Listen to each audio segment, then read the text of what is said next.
I'm at the Dodge dealer getting some service done. I just drove 3,770 some odd miles to Maine to see Baxter State Park. Went to ACADIA National Park, went to Boston, and then finally ended up in North Carolina to do some hiking. I hope you enjoy the video. Part one is about Baxter State Park, some of the things you can do, a little bit about the park. Definitely recommend going if you're into that type of thing. Part two is ACADIA National Park, also Boston and North Carolina. So enjoy the video, subscribe if you can, and let me know what you think. I'm not a filmmaker, so don't expect a lot of bells and whistles, clearly.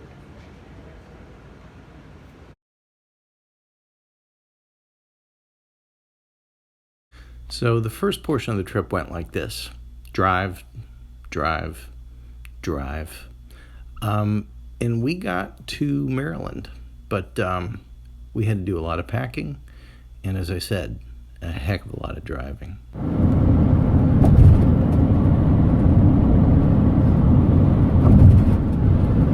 Of course, a heck of a lot of driving means a heck of a lot of stopping. Restrooms, just breaks. This type of driving is not for everybody, and sitting isn't always easy. And of course, cleaning the windshield every time we stopped, largely because bugs, and when you're putting thousands of miles on a vehicle, getting those off is important. The van is great. We were able to eat inside that, really save a lot of time. And then, of course, we drove. Did I mention we drove? Finally, we ended up in Maryland, and we decided to stay at the Maryland House, which is a rest stop that routinely caters to people who are actually really resting, like sleeping, and in our case, sleeping overnight in a van. And that allowed us to get up early in the morning and continue driving to Maine. Everything's working in the van. Smooth ride last night, even through DC. That was probably the most hectic because of all the construction around Washington. But all in all, we're in really good shape to hit Maine today. So that and the YMCA for a shower. That's what we're looking at. Did I mention we drove? And this drive was, it felt a little less than the previous day's drive, about 15 hours, 14 hours. This drive was about 12 hours, 13 hours. We tried to stop wherever we could and kind of move our legs a little bit, but also kept an eye on the time. The drive ended up being quite beautiful towards the northern portion, where the skyline really changed. Less buildings, less development, less construction. The roads were decent, and it allowed us to hit Bangor pretty quickly. No traffic at all, as you can imagine, in a town that was fairly small. We quickly took in some of the landscape. This picture right here that's disappearing was actually on one of the walls. We were able to snap it outside of the car, the van. Finally found a place to park and took advantage of a little walk. Found a restaurant, enjoyed a quick meal, and then we decided that we needed to get some rest. And a little Google research, we found a Walmart in BREWER, Maine, that once again catered to overnight stays. And we did that. So now we're sleeping. Okay, I hear an alarm clock. It's time to get up. And so we did. And we hit the YMCA, which really was fantastic. After a few days of travel, it was nice to get a hot shower. And it was nice to appreciate what they offer. A little rest and cleaning up. Hit a local grocery store where we purchased some items that we would cook up during our stay in Baxter State Park. This is not one of those items that we cooked up, but certainly drank one or two of those. And then we decided to take a quick run past Stephen King's house. He lives in Bangor, and very nice house there. If you slow it down and blow it up, you can see the bats on top of his iron fence. Pretty neat on his part. Finally, we got back on 995 and headed north, Salmon Stream Lake, where we actually got out of the vehicle. There's a really beautiful observation point off I-95, almost something like you'd find at a national park. There we saw a moose, which is in this picture, and unfortunately it's the dark spot. You'll have to believe me. And in the next picture, same thing. There's a golden eagle. See it? No, you probably don't. But it really is there. And the landscape. You definitely see that. It was absolutely gorgeous. We took it in, took some time off, and it was quite nice to kind of appreciate what we were driving into, which of course was Baxter State Park, something I couldn't really find a lot of information on YouTube or elsewhere, and it's one of the reasons we decided to do this video. Driving past the main gate was pretty easy. Had to register the vehicle, make sure the height was permissible to go through and get through the roads. We're looking at South Branch Pond Campground. That was our destination to set up camp. And the roads are all like this. What you see in this video is very similar to what you're going to see throughout the park. It's all unpaved, which is fantastic because it slows people down and it kind of forces you to take things in. And it is a beautifully lush place. We pulled up to the ranger station where we actually received an orientation on the do's and don'ts. It's pretty strict. You have to take out whatever you bring in. They do have outhouses, which is important, and they're very, very clean. Firewood's on sale. You have to purchase it there. You can't bring it in. Welcome to campsite 34. And so let's go take a look at what's in campsite 34.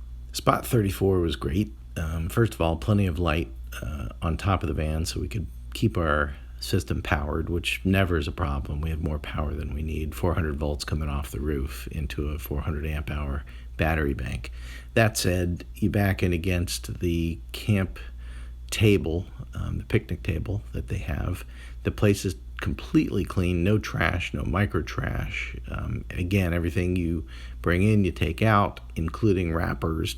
It's spotless. I can't begin to tell you how nice this park is.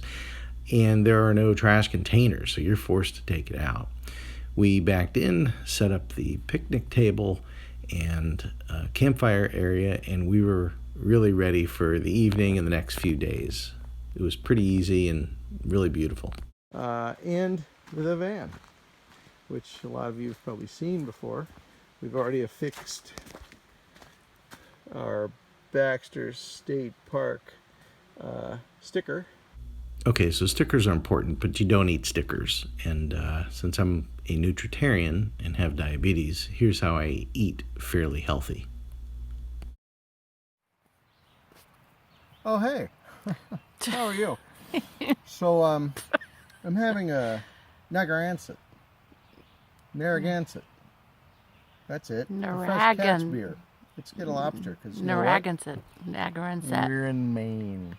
And I'm having sriracha because there's nothing, sriracha is from Maine. That's a total lie. So we're like eating really healthy. Got some corn. I prepped a lot of this stuff, which is red pepper, green apples, and onion. All really good for you. And I got some other stuff in here, which is like sliced thin regular potato, Idaho potato, and some carrots. And here I've got some yams, broccoli, which I'll steam, and then some black beans. And also, for those that are wondering, could you eat this? Yeah, I could eat that easily. But since this is kind of like vacation, mission tortillas. Not that I'm a big fan of flour tortillas, and I shouldn't really eat them, but like one or two, and then we're set. So.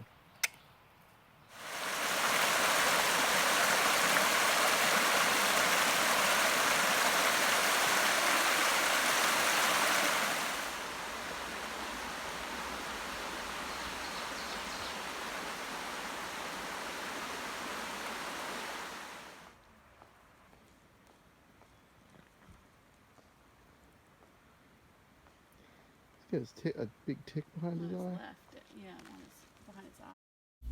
The bird watching was great. You could do it in the early evening, which we're doing here as we run away from the smoke, which any direction, of course, anybody goes in, you know this, it follows you.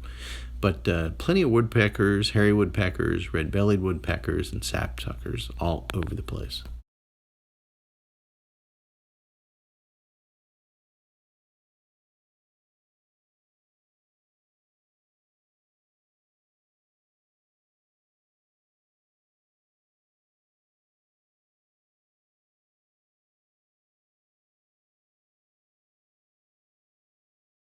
After brewing some coffee in the van, because you have to have real coffee, we started our day, and it was a lot of driving, but you'd pick up things along the way like this flicker feather.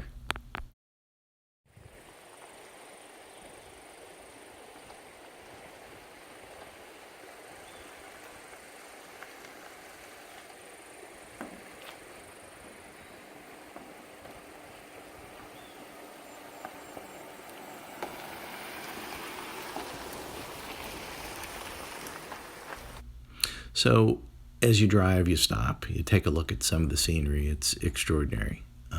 The park, it's just not been touched. There have probably been a lot of logging and things like that in its history, but largely it's been untouched for decades and decades.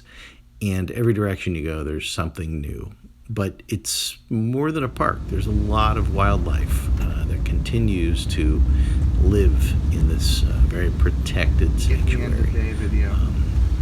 Aside from moose and deer and lynx and bobcat, you're also reminded that there are still some large predators. In fact, as we were driving, we were really surprised to find half of an eaten fawn that had most likely fallen prey to a coyote, since officially in this park there are no wolves or eastern cougars left. I don't know if I believe that, because even the staff said that they had seen an eastern cougar. And so, I think they're there, but we didn't see any. But it certainly looks like a place that would be able to support that type of large predator. So as we drove, headed towards Katahdin, Mount Katahdin, but we came across this beautiful stream. I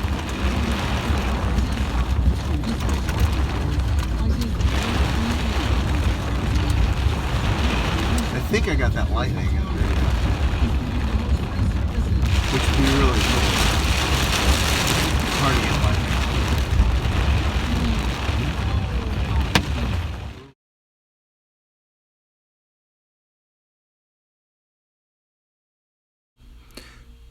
There are plenty of places to take photographs, whether they be selfies or otherwise. Here's me setting a couple up.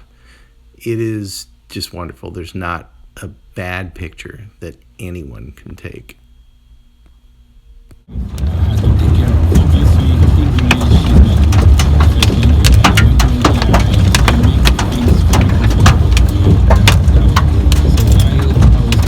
It's a hell of a storm.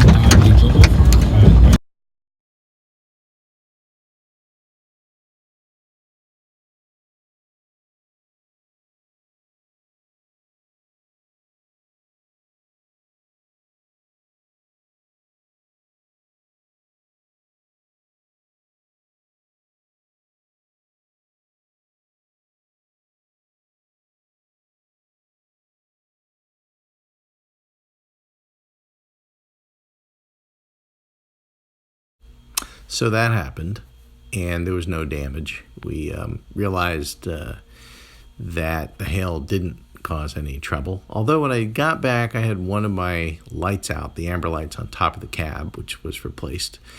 Here's a butterfly, tons of butterflies, by the way. And these trees had lots of growth and life living with them. There were hosts. Here's a chipmunk just chilling out, getting ready for winter, I suppose.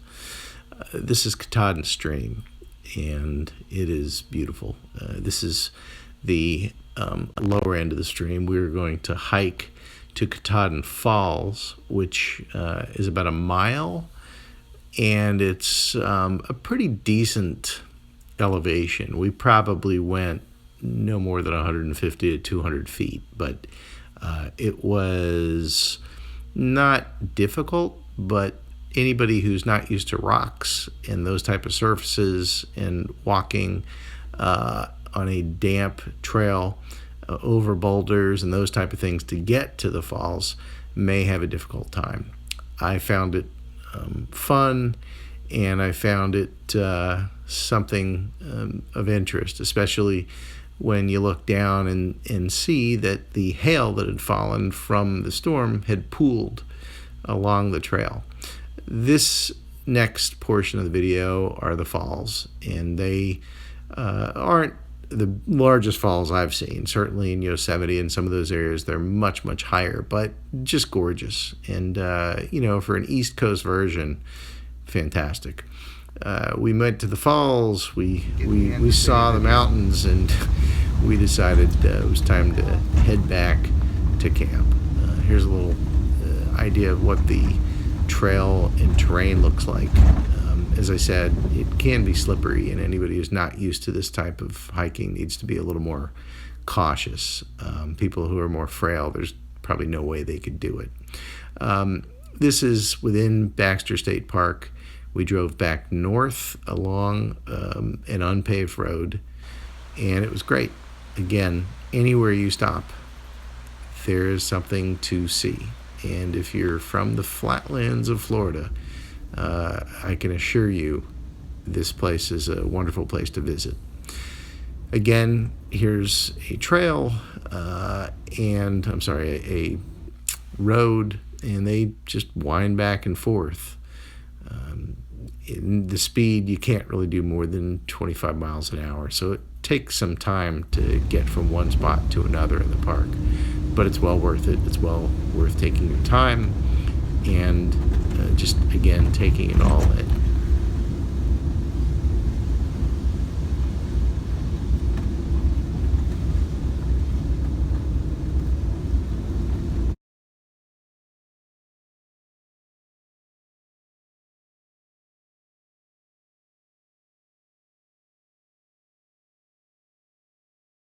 So here's how the van is set up. Swivel chair. Behind the swivel chair, passenger side, a window. You'll also notice the countertop with the famous salad bowl sink, the bed, the shelf, the barrel, the bookshelves, another window, and this kind of is a 360 view back to the driver's side where I hang my hat. Yeah, so we went to bed and got some really good rest because that day was exhausting. And we ended up deciding we wanted to do some canoeing and some hiking. And ultimately, we actually ended up driving to Boston that day. But more about the canoeing. We went from the lower pond, South Branch Pond, to the upper pond. And we were able to rent a canoe for $1 an hour. This upcoming shot is a loon, common loon, that we saw on the lower pond. We also, again, took in some flowers that were just beautiful. The colors this time of year, summer, in July were great. There's another mountain landscape, back to more flowers. If you like butterflies and bees and insect photography, it's easy to do there. There are bears, by the way. Haven't mentioned bears. We didn't see any bears, but they are there. I did not take any equipment on this trip because I didn't want to get it wet and destroy it. We just pulled a canoe through probably 50 yards of a very slippery stream, and I'm holding the iPhone in a very precarious manner. But anyway, I made it through, and now we're going into the upper, what is it? I need the binocular. Upper what?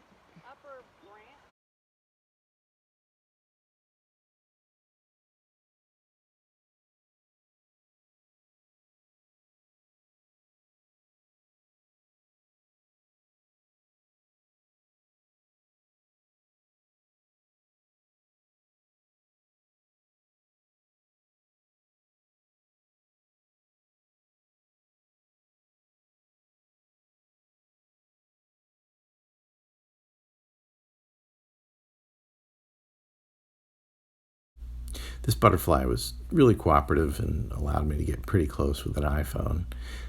Tons of flowers again. The variation of colors was fantastic. Here's a bee that decided he wanted to get his picture taken.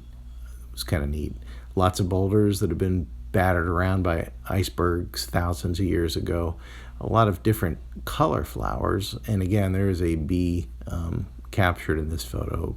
And there is a black fly captured on the brim of my hat. We weren't bitten too bad, but they were there.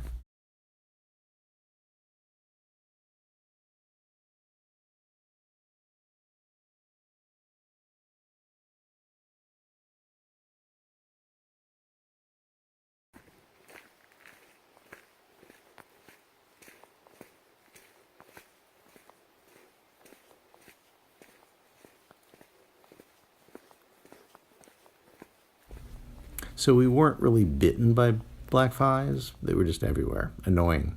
Here's a set of moose tracks right at the end of our stay, right before we drove to Boston. I was able to get a plaster of Paris cast of those guys. These signs are everywhere. So this is the end of the part 1. Part 2 is available. All you have to do is click. Please take a moment and subscribe. I intend to try to improve my film making skills. And, oh, by the way, the plaster of Paris moose track, it ended up in Boston. Stay tuned.